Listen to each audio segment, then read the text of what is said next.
Well, some are touting 2013 as a big year for early childhood education. Supporters say this could be the year where Minnesota takes a big step at ramping up support for pre-kindergarten schooling.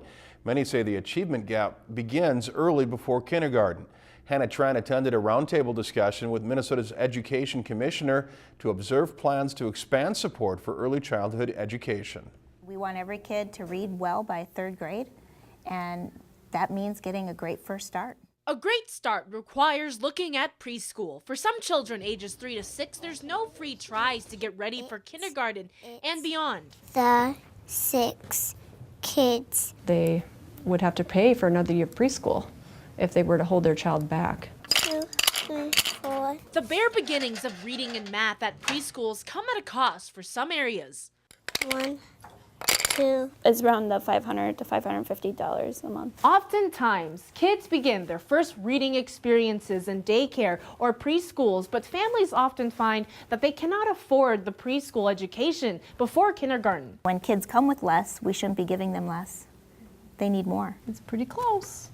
Pretty close. Minnesota is trying to close the achievement gap, a gap that begins early. Researchers say early childhood programs make a significant difference during these critical stages of brain development. The more time the students have here to learn to read and write and learn their basic math skills is going to help them for 1st grade. In a budget bill recently passed by the House, $84 million will be invested in early education.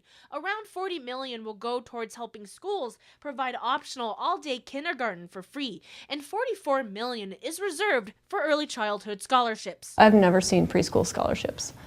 I think it's a good step in the right direction. It's unclear where this step will go. Legislators only hope it leads to a successful destination in education. Hannah Tran, Lakeland News.